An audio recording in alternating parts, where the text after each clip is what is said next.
Şanlıurfa'nın Siverek rayonunda məktəbə silahlı hücum anının görüntüləri yayılıb. Keçmiş şagirdin təhsil müəssisəsinə daxil olaraq tüfənglə atəş açması nəticəsində 16 nəfər yaralanıb. Öndər TV xəbər verir ki, hadisə Hasan Çelebi məhəlləsində yerləşən Ahmet Koyuncu Peşə və Texniki Anadolu Liseyində qeydə alınıb. 19 yaşlı Ömər Ket məktəbin qapısından içəri girərək ətrafdakılara nizamsız atəş açıb. Silahlı hücum zamanı 4 müəllim, bir polis əməkdaşı, bir kafe işlədən şəxs və şagirdlər olmaqla ümumilikdə 16 nəfər xəsarət alıb. Hücumdan sonra polislər tərəfindən mühasirəyə alınan gənc çıxış yolunu özünə qəsddə görüb.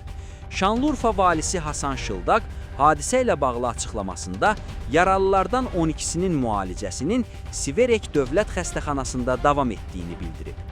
Vəziyyəti nisbətən ağır olan 4 nəfər isə şəhər mərkəzindəki xəstəxanalara köçürülüb. Valinin sözlərinə görə 2007-ci il təvəllüdlü şagird əvvəllər bu məktəbin 9-cu sinifində oxuyub, daha sonra təhsilini qiyabi formada davam etdirib. Təhlükəsizlik kameralarına əks olunan görüntülərdə onun əlindəki tüfənglə binaya daxil olduğu və qaçışan insanların üzərinə atəş açdığı aydın görünür. Faktla bağlı geniş miqyaslı araşdırmalar davam etdirilir, məktəbdə dərslər müvəqqəti dayandırılaraq bina təxliyə olunub.